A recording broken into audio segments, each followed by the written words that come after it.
Comment ont-ils réussi à faire cela? Je suis aujourd'hui à l'église Saint-Eustache de Châtelet. J'aimerais vous montrer ces 3 statues. Regardez par vous-même la précision, la beauté de ces statues. Regardez un peu les fleurs. Regardez les détails. Regardez la main. Les détails de la main. Regardez. Regardez son voile. Cette petite flamme. Son regard. Regardez même son pied.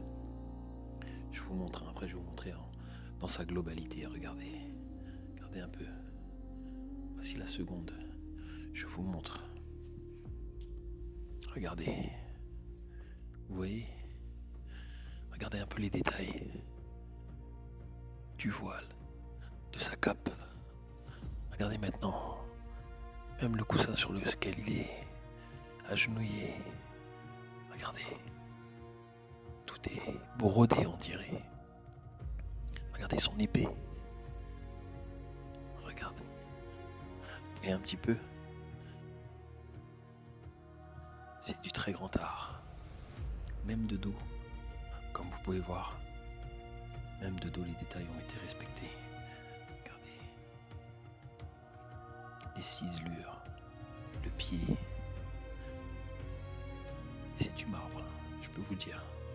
Regardez l'intérieur, vous voyez? Regardez même son foulard. D'accord? Maintenant, est-ce que vous savez? C'est le tombeau de qui?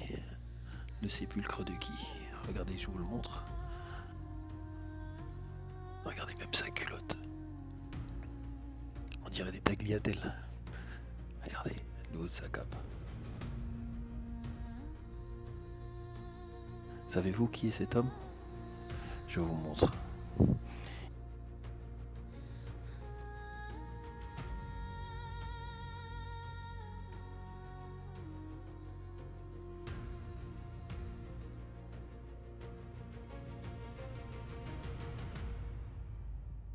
L'homme qui se situe juste au-dessus est celui qui a édité le premier code noir, l'édit du roi, celui qui a mis en esclavage les populations autochtones de Gallia, les véritables ancêtres, nos ancêtres, ceux qui ont vécu avant nous sur ces terres. Je vous laisse prendre connaissance de ce qu'est le code noir. Et maintenant posez-vous la question. Cet homme se trouve aussi devant l'Assemblée nationale avec une très grande statue.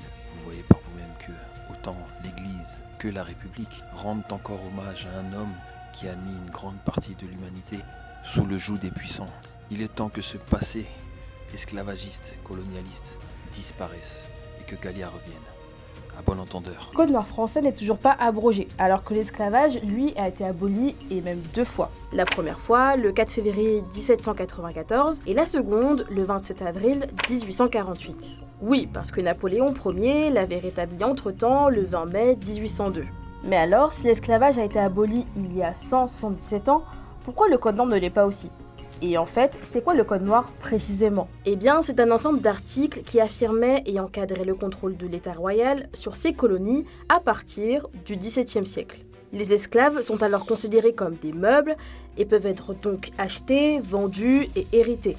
À l'origine, ces textes étaient appelés ordonnances puis édits. Le terme code noir, lui, est apparu au XVIIIe siècle selon les historiens. Et pour comprendre son importance dans l'esclavage, il faut revenir à cette période.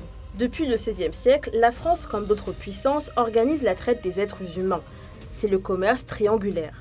Les esclaves déportés du continent africain sont alors utilisés comme main-d'œuvre en Amérique pour la culture de la canne à sucre, du coton et du tabac. C'est à cette période que la France devient un important empire colonial. Les propriétaires de 16 esclaves faisaient la loi sur leurs plantations. Et donc, pour affirmer son pouvoir sur ces territoires éloignés, Louis XIV charge son ministre Jean-Baptiste Colbert d'écrire une ordonnance pour réglementer ce commerce. Son fils, Jean-Baptiste Antoine Colbert terminera son travail par la suite. L'ordonnance est donc promulguée en 1685.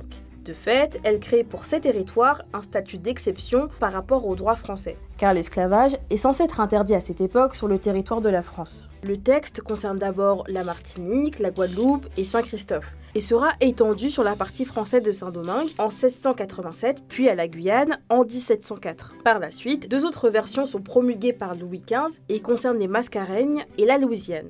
Ces textes réglementent à la fois l'économie, la vie quotidienne et religieuse des esclaves.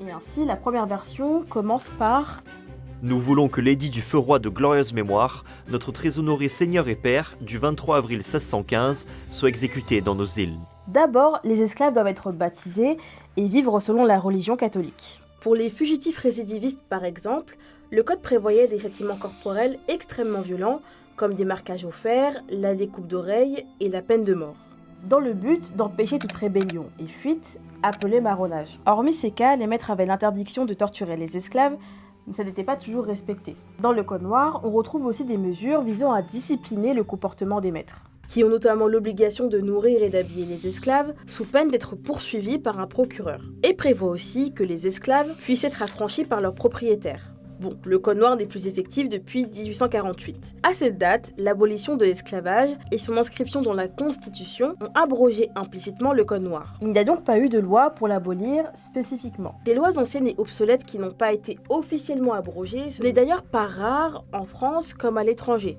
Le 13 mai, le Premier ministre s'est engagé à abroger le Code noir après avoir été interpellé sur le sujet par le député Laurent Panifou. Certains historiens craignent que cette abrogation n'éclipse d'autres questions, comme celle de la réparation de l'esclavage.